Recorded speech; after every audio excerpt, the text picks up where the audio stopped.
Baiklah. Karena banyak sekali yang request di kolom komentar, coba buat pertandingan Magnus Carlsen yang sangat rumit. Saya sudah mendapatkannya teman-teman. Saya memproduksi video ini hampir 4 jam. Lawannya Anis Giri, Legend of Chess 2020. Bagaimana keseruannya? Kalian harus dapatkan ilmunya. Saya sudah menganalisis jalannya pertandingan sesederhana mungkin. Banyak analisis dan bertahap. Siapkan kopi dan udut kalian. Konsentrasi. Bagi kalian yang baru bergabung di Jari Pelawi Chess, welcome. Jangan lupa tombol subscribe dan nyalakan juga loncengnya. Selamat menyaksikan.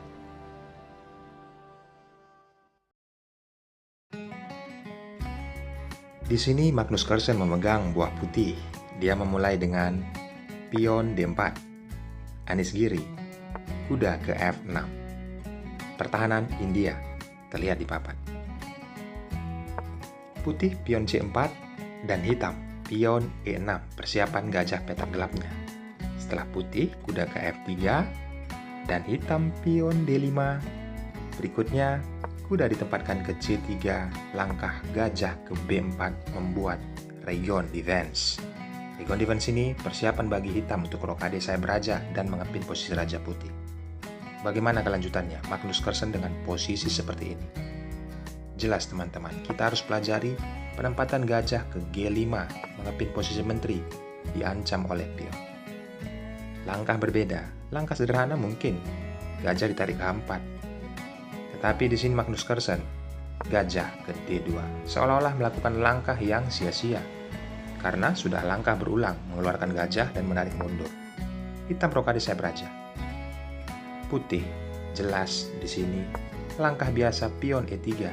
Lagi-lagi teman-teman, Magnus Carlsen membuat beda jalannya pertandingan ini. Yang dilakukannya menggebrak secara brutal, mengorbankan pionnya. Pion yang mana? Pion G4. Tujuannya ke G5. Kita berandai apabila pion ini diambil oleh hitam, maka jelas teman-teman, setelah posisi kuda memukul pion yang ada di G4, benteng mengambil alih jalur G, ngepin posisi raja. Ini sangat tidak nyaman ke depannya untuk Anis Giri. Maka dari itu, dia melihat ini dan dia tidak melakukan memukul pion yang ada di G4, melainkan melakukan penyerahan permainan, pertukaran perwira. Setelah gajah pukul gajah kembali, dia menempatkan kudanya ke E4, menjaga pergerakan pion ke G5. Menteri dimainkan ke C2. Hitam, pion C5. Magnus Carlsen, pion pukul pion. Anis Giri melakukan langkah spekulasi yang sangat atraktif. Pion B6. Di sini Magnus Carlsen tidak memukul pion, karena apabila itu terjadi, dialah yang akan diserang. Setelah menteri memukul pion tersebut, ada ancaman skakmat kepada rajanya apabila memukul pion yang ada di F2. Gajah juga bisa ditempatkan nantinya ke B7 oleh hitam. Inilah alasannya Magnus Carlsen tidak mengambil langkah itu. Dia melakukan rencana awal, pion G5. Sebelum kita melihat langkah aslinya, coba kita jalankan analisis komputer. Pion H5. Putih mengambil langkah keuntungan, yaitu memukul pion yang ada di B6. Menteri menyambutnya teman-teman. Ada ancaman skakmat juga apabila menteri memukul pion yang ada di F2. Di sini dimainkan pion ke E3 menutup ancaman tersebut. Tapi setelah gajah ke B7, gajah ke G2, dan kita bisa melihat posisi ini berimbang. Tetapi kita lihat langkah yang dilakukan oleh Anis Giri. Langsung memukul pion. Magnus Carlsen, pion H4. Mengajak pertukaran pion, tapi jelas teman-teman, Anis Giri menolaknya. Karena apa? Dia melihat gajah, menteri, benteng sudah mengarah semua ke pertahanan raja hitamnya. Dan ini sangat berbahaya. Maka dari itu pion G4 mengancam kuda. Magnus Carlsen merespon kuda ke G5, mengajak pertukaran kuda. Dan di sini lagi-lagi pertukaran tersebut ditolak, karena apabila ini terjadi teman-teman, pion pukul kuda, benteng sudah menguasai jalur H. Ada ancaman skakmat, menteri ke H7. Beranggapan pion G6, tetapi ada benteng ke H8. Banyak ancaman skakmat. Maka dari itu Anis-Giri tidak melakukan pertukaran pion. Dengan posisi seperti ini, mungkin pion ke F5, tetapi empasan. Setelah benteng pukul pion, kembali teman-teman, menteri ke H7, raja ke F7, gajah F6. Seperti ini kondisinya teman-teman. Putih sangat unggul jika diteruskan. Coba kita kembali ke partai aslinya. Kita bandingkan dengan langkah yang sudah diperhitungkan. Kuda tidak dipukul dengan kuda teman-teman. Langkah tepat Anis-Giri. Kali ini dia memainkan pion F5 menjaga kuda. Di sini terlihat pionnya sangat solid, langkah posisional. Magnus Carlsen gajah ke G2 mengancam posisi kuda. Hitam, pion pukul pion. Rokade sayap menteri. Ini tercipta sangatlah taktikal teman-teman. Satu langkah langsung mengepin posisi menteri. Begitu juga benteng sudah saling berkoordinasi. Ada gajah mengepin nantinya posisi benteng hitam. Bagaimana Anis-Giri meresponnya? Dengan posisi pion D5 yang sangat lemah. Kita beranggapan, jika ini terjadi, tetap teman-teman, pion pukul pion. Kuda pukul benteng, dan dibalas dengan benteng. Lagi-lagi, menteri terpin, dan benteng juga terpin oleh gajah. Apa yang bisa dilanjutkan dengan posisi seperti ini sangatlah dangerous. Jika dilanjutkan, jelas teman-teman, putih menang. Maka dari itu tidak kuda memukul pion, tetapi coba berandai kembali, kuda ke C6. Tetap pion pukul pion, dibalas dengan pion. Kali ini kuda pukul kuda, dibalas dengan pion. Gajah yang mengambil alih, memukul pion ada di E4. Karena apa? Menteri sedang terpin oleh benteng. Lihatlah teman-teman, gajah petak putih dan hitam yang dimiliki oleh Magnus Carlsen sangatlah aktif untuk depan. Jelas langkah itu tidak diambil. Di sini Anis-Giri, kuda pukul kuda, pion pukul kuda. Konsekuensinya, jalur H sudah terbuka. Walaupun ada tempo skak, mudah saja raja bergeser ke B1. Permainan berlanjut, kuda ke D7. Pion pukul pion. Kondisinya sama teman-teman. Jika langkah ini terjadi, hitam pukul pion dengan pion, maka keuntungan sangat didapatkan oleh putih. Tempo skak, raja tidak bisa bergeser, harus ditutup. Berikutnya, menteri ke B3. Ada ancaman skak, memukul benteng. Hitam, mungkin menteri ke G6, tetapi gajah pukul benteng, menteri pukul gajah. Dan di sini problem sedikit, tetapi berdampak fatal, menteri didapatkan secara percuma. Ada ancaman skakmat, menteri pukul pion yang ada di G7. Mungkin secara sederhana berpikir ditutup dengan kuda, tetapi ada benteng ke H1, tempo skak, dan kembali ditutup oleh kuda, menteri pukul pion, skakmat. Luar biasa teman-teman. Langkah yang taktikal, jebakan diperlihatkan. Jika diambil, dampaknya sangat fatal. Posisi seperti ini, pion ke E5, putih pion ke D6, mengancam benteng. Jika normalnya langkah berpikir teman-teman, selamatkan benteng. Yaps, menutup dengan pion E4. Ada menteri, tempo skak, benteng menutup, benteng skak, dan harus dimakan. Giliran menteri pukul benteng, ada ancaman skak jelas teman-teman, skakmat, benteng ke H1.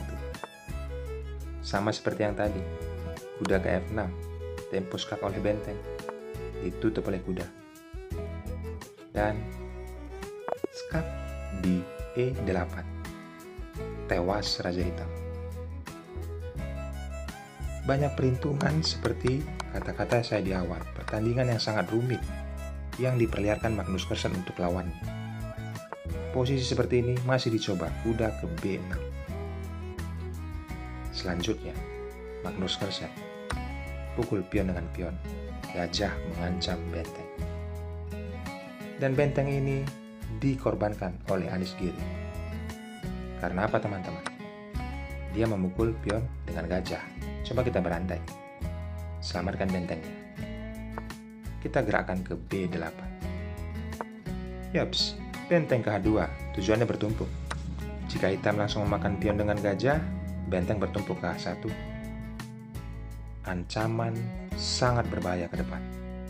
Jika dilanjutkan teman-teman, putih 100% akan menang. Kita kembali.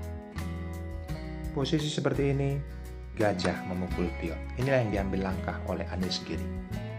Respon Magnus Carlsen langsung mengeliminasi perwiranya pertukaran kualitas. Setelah itu terjadi, Menteri mengajak pertukaran.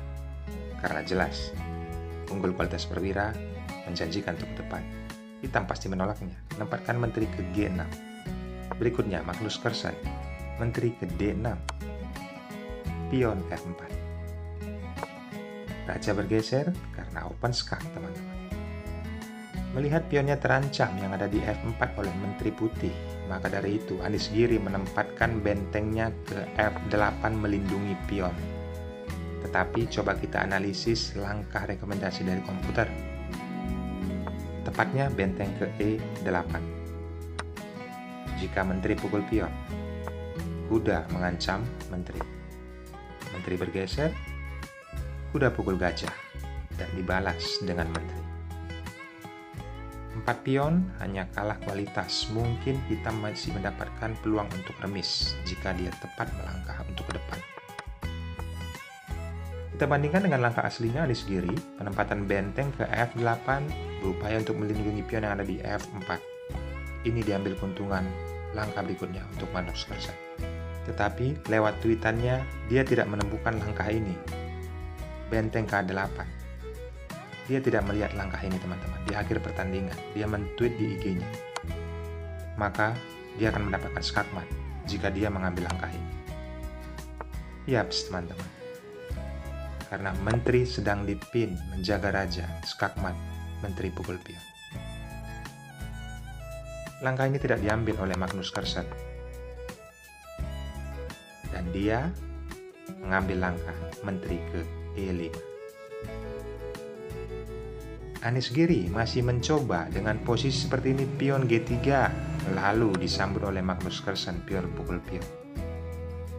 Hitam merespon, kuda ke C4. Lagi-lagi teman-teman, kita berandai langkah komputer baiknya adalah langsung memukul pion yang ada di G3. Benteng ke G1. Jika pion dimainkan, jelas ini sangat ancaman yang sangat berat. Apabila benteng menempatkan ke F1, tempo skak, maka dari itu putih akan memukul pion yang ada di G2, mengorbankan bentengnya. Setelah Menteri pukul benteng, putih juga bisa mengambil langkah tempo skak, ditutup dengan benteng. Benteng bergeser ke D1. Saya buat analisis ini supaya memberikan perbandingan kepada teman-teman. Jika memegang buah putih, langkah mana yang terbaik? Ini rekomendasi dari komputer. Kita kembali ke partai aslinya. Anies Giri dengan kondisi seperti ini tidak memukul pion tetapi menempatkan kuda ke C4 mengancam Menteri. Menteri mengajak pertukaran A5. Dan disambut. Setelah benteng pukul Menteri, memasuki babak endgame, kuda ke E3 mengancam benteng. Mudah saja, benteng melindungi pion untuk maju ke depan. Ada gajah ke F5, persiapan untuk skak kepada raja. Oleh kuda tentunya teman-teman. Raja membuka ruang. Pion B3. Pion pukul pion. Benteng pukul pion mengancam kuda. Anies Giri, penempatan gajah mengancam benteng. Benteng pukul pion. Dan hitam, tempo skak. Jalan sudah terbuka, raja ke B2. Ada skak kembali oleh kuda. Mudah saja, Magnus langsung naikkan raja ke A3. Terjadi penyerahan permainan setelah kuda pukul gajah, Dan jelas, disambut bukan kudanya, tapi gajahnya. Di sini Anies Giri menyerah, teman-teman. Karena apa? Mungkin bisa dilanjutkan. Udah pukul pion, tapi ada benteng di sini langsung menempatkan dirinya ke E4, mengancam kuda, dan kuda sudah jauh dari posisi Raja Putih. Barulah dia ke A4. Pion yang ada di jalur A oleh hitam sudah tewas. Saya sudah menganalisis jalannya pertandingan ini sederhana mungkin, teman-teman. Ambil ilmunya. Ini langkah yang saya berikan sangat sederhana, agar mudah dipahami. Ucapan terima kasih dari kalian hanya subscribe dan nyalakan loncengnya untuk channel ini bisa terus berkembang. Kalian juga bisa dukung, support channel ini, klik tombol gabung di samping nama channel. Memang ada iuran, biaya, tetapi itu sangat terjangkau, teman-teman. Keunggulannya, kalian akan mendapatkan nilai plus dari video yang paling unggul dari Jari Pelawi Chess. Terima kasih, teman-teman. Bagi yang sudah subscribe, like, komentar yang positif. Akhir kata, saya ucapkan thanks and God bless. Bye-bye.